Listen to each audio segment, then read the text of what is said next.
Здравствуйте, уважаемые коллеги! Сегодня у нас открытый урок по геометрии. Тема в 8 классе теорема Пифагора, в 7 классе признаки равенства треугольника. Сейчас вашему вниманию я хочу показать самые яркие достижения архитектуры Казахстана. Это архитектурные сооружения города Нур-Султан. Вашему вниманию представлено Акада, дворец дружбы народов, Ледовый дворец Алатау, Байтерек, театр оперы и балета. Обратите внимание, что здесь, если присмотреться, на каждом этом великолепном творении можно увидеть те фигуры, с которыми мы с вами в данный момент работаем. Ну, 7 класс. На каком сооружении вы видите равенство треугольника? Та самая тема, с которой мы работаем. Ярко видно, да, что здесь у нас. А 8 класс, видите вы теорему Пифагора? Театр оперы и балета здесь у нас, да? Хорошо, молодцы. Ну и начнем с истоков. Историческая справка. Кто же такой Пифагор? Пифагор это древнегреческий философ, который основал пифагорейскую школу, в которой рассматривались 4 науки: арифметика, музыка, геометрия, астрономия с астрологией. Он считал, что в основе всего лежат числа и гармония. Вашему вниманию ослиный мост. Что же это за ослиный мост такой интересный? Доказательство теоремы Пифагора считалось в кругах учащихся средних веков очень трудным и называлось иногда Понс Асинорум, ослиный мост, или Элефуга, бегство убогих, так как некоторые убогие ученики, не имевшие серьезной математической подготовки, бежали от геометрии. Домашним заданием для 8 класса было найти несколько доказательств теоремы Пифагора и выполнить мини-проекты. Сейчас я вас прошу пройти к доске, приготовить свои проекты, потом вы все сядете и по очереди будете доказывать свою теорему. Вот вам магнит. 7 класс. Для вас предлагается игра, которая называется «Донетка». У вас на столах лежат листы опросники. Возьмите их, пожалуйста, в руки.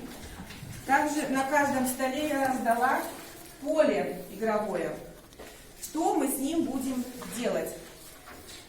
Это игровое поле. В нем вы будете закрашивать квадратики. Теперь внимание, какие квадратики? Здесь у вас вопросы, которые подразумевают... Давайте найдем площадь большого квадрата. Чтобы найти площадь, нужно написать вот эту формулу А плюс Б все в квадрате. Это 4 треугольника. Подожди минутку, а почему А плюс Б все в квадрате? Потому что квадрат со сторонами А, Б. Потому что каждая сторона квадрата, верно, у тебя состоит из катета А и катета Б. Дальше. Это 4 треугольника. Чтобы найти площадь треугольника, нужно произведение катетов делить на 2. И еще есть этот квадрат со сторонами С. А в квадрате плюс Б в квадрате. Видим, что С это у нас гипотенуза А и Б это катеты. Мы на них построили на них квадраты. Мы сделали такие же квадраты, и мы сейчас будем, если мы их складем, то получим С. Сейчас я их порежу, и мы сможем что-то Покажи. Не волнуйся, покажи, что ты будешь делать. Вот. Это А, это квадрат катета А, и это квадрат катета Б. Мы приложим квадрат катета А и разрежем на несколько кусочков квадрат Б, катета Б. И сложим из него то, что получится, что... То есть, если у тебя твои два вот этих вот эти площади совпадут с этим квадратом, то теорема будет.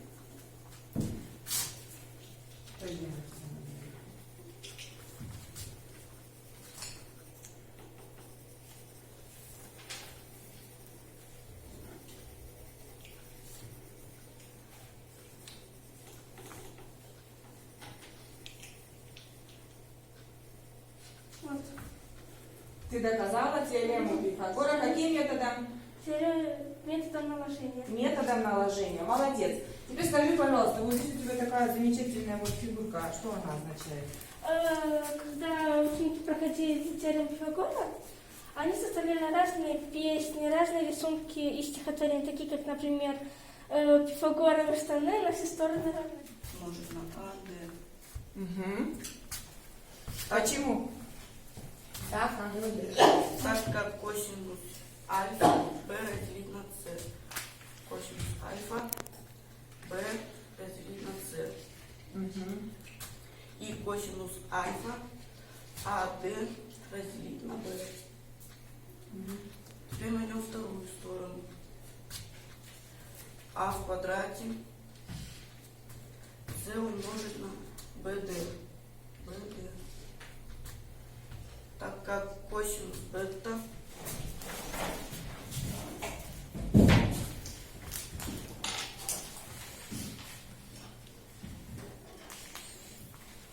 Закончили, да? Аида и Сергей. Закончили. Из теоремы Пифагора или с ее помощью можно вывести большинство теорем геометрии. Прибудет вечная истина, как скоро ее познает слабый человек. Для расчетов использовалась знаменитая теорема Пифагора, которая гласит: квадрат, построенный на гипотенузе прямоугольного треугольника, равновелик сумме квадратов, построенных на его катетах. Математически теорема Пифагора выглядит как формула С2 равно А2 плюс Б2, где С – это длина гипотенузы, а и Б – это длина двух катетов. Часто Какой длины нужны будут нам стропила? Что такое стропила? Стропила – это от древнего русского строп, крыша, потолок. Это несущая, поддерживая конструкция двускатной крыши. Пожалуйста, вот сейчас мы будем выполнять самопроверку. Это задание оценивается в 3 балла. У вас там написано, да? И у каждого из вас лист оценивания. Извините, я забыла акцентировать внимание. Первое задание, которое вы выполнили, букву Л, да? У вас там было 20 вопросов. При ответе на все 20 вопросов задание оценивается в 1 балл. Почему? Потому что геометрия – это точная наука, и вы должны знать все определения наизусть. То есть, если вы ответили на все вопросы правильно, в лист оценивания себе можете поставить 1 балл. Если вы ответили не на все вопросы, даже на один, если неправильно, буква Л, если у вас не получилось, вы должны были вычислить длину вот этой балки. Высота у вас сколько? Крыши? 2 метра. Ширина сколько? 8 метров. Как мы находить должны были? Мы должны были... 1 балл за что? Первый балл за что можно было получить?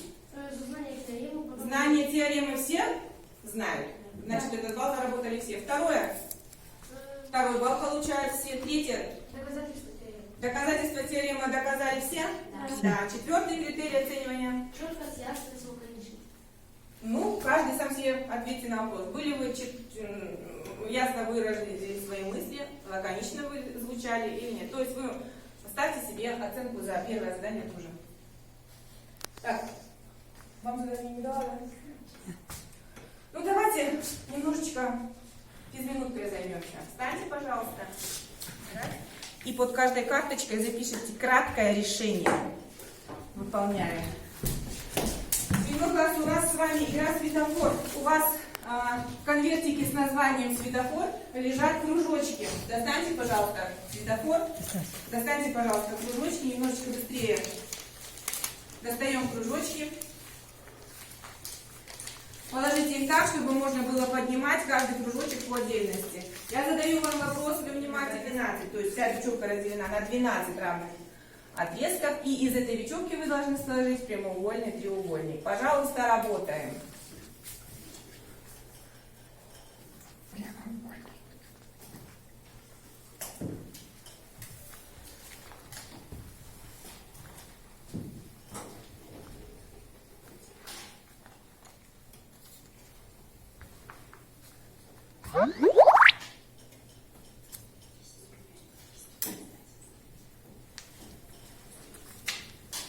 Приклеивать будете потом, хотя бы сложите мне аппликацию, чтобы я видела ее. Приклеивать это долго.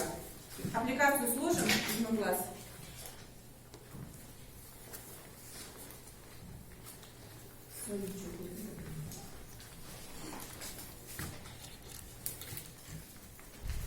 А Ружан немножко затрудняется и Вика. Молодец, Никита. Ставим себе поучиться. Один катет у нас 4 отрезка, второй катет 3 отрезка, третий гипотенуза 5 отрезков. Это так называемая категорийская тройка. Так, 7 класс, время вышло. Значит, у нас трое справили, другой катет 4, гипотенуза 5. Если получилось, ставим себе еще 1 балл. Открываем дневники, записываем домашнее задание. 7 класс. У вас домашнее задание. Вы должны составить 3 задачи на готовых чертежах, такие, как я вам раздавала, применяя признаки равенства треугольников. На следующем уроке мы поменяемся составленными задачами и уже будем работать по тому, что... Давайте подведем итог нашего урока. Как вы думаете, удалось ли за сегодняшний урок узнать что-то новое для вас? Да. Какие-то открытия сделать удалось? Какие цели урока мы ставили перед собой, помним? Достигли мы эти цели? Сейчас вы посмотрите лист свое оценивание и назовите количество баллов, набранных за урок.